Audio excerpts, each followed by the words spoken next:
ഇടുക്കിയിലെ പ്രധാന ടൂറിസം കേന്ദ്രമായ തേക്കടിയിലെത്തുന്ന സഞ്ചാരികളെ കാത്തിരിക്കുന്നത് പൂക്കളുടെ വസന്തകാലമാണ്. ഹോർട്ടികൾച്ചർ സൊസൈറ്റിയും മണ്ണാറത്തറയിൽ ഗാർഡൻസും കുമളി ഗ്രാമപഞ്ചായത്തും ചേർന്നൊരുക്കിയ പുഷ്പമേളയുടെ വിശേഷങ്ങളിലേക്കാണ് നമ്മളിനി പോകുന്നത്.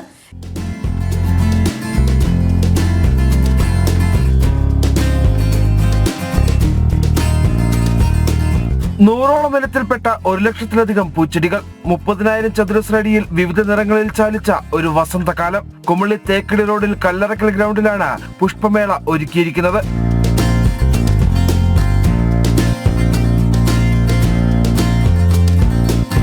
തുടർച്ചയായ 17ാമത്തെ വർഷത്തിൽ വളരെ വ്യത്യസ്തതയോടുകൂടിയാണ് പുഷ്പമേള. പൂന്തോട്ടത്തിനുള്ളിലും കവാടത്തിലുമായി ഫോട്ടോ പോയിന്റുകൾ ക്രമീകരിച്ചിരിക്കുന്നു. പുഷ്പമേളയിൽ എത്തുന്നവരെ ഏറ്റവും കൂടുതൽ ആകർഷിക്കുന്നത് ഈ സൂര്യകാന്തി പാടമാണ്.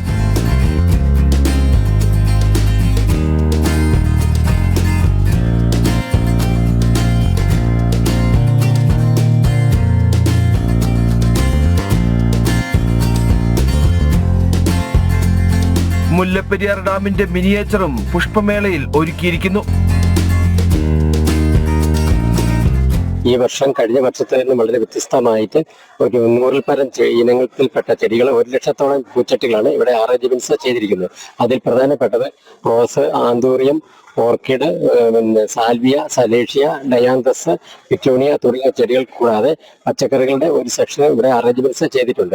അതുപോലെ ഇന്ന് 16 ദിവസങ്ങൾ പിന്നിട്ടപ്പോൾ തന്നെ ഏതാണ്ട് 30,000-ഓളം പേർ ഇത് കണ്ടു കഴിഞ്ഞു. ഇനി വരും ദിവസങ്ങളിൽ, അവധി ദിവസങ്ങളൊക്കെ ആയതിനാൽ ഒരു 50,000 പേരെങ്കിലും ഞങ്ങൾ സംഘടന സമിതി പ്രതീക്ഷിക്കുന്നുണ്ട്. പച്ചക്കറി ഉൽപാദനത്തിൽ സ്വയം പര്യാപ്തത നേടാനുള്ള സന്ദേശത്തിനായി പച്ചക്കറിത്തോട്ടവും ഇത്തവണയുണ്ട്. സന്ദർശകരിൽ നിന്നും മികച്ച പ്രതികരണമാണ് ലഭിക്കുന്നതെന്ന് സംഘാടകർ. അതുപോലെ തന്നെ നമ്മുടെ പച്ചക്കറി ഉൽപാദനത്തിന്റെ കാര്യത്തിൽ നമ്മൾ സ്വയം പര്യാപ്തത നേടാൻ വേണ്ടിയുള്ള പരിശ്രമം നമ്മൾ നടത്തുന്നുണ്ട്. അത് നമ്മൾ ആളുകൾക്ക് കാണിച്ചു കൊടുക്കുന്നുണ്ട്.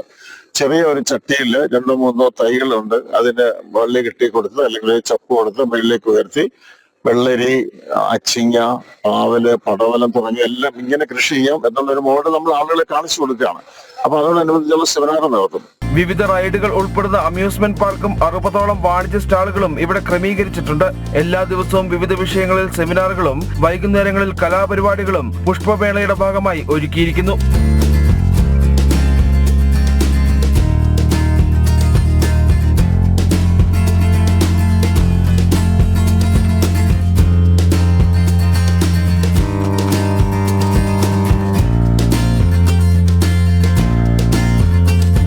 ജനം, ഇടുക്കി.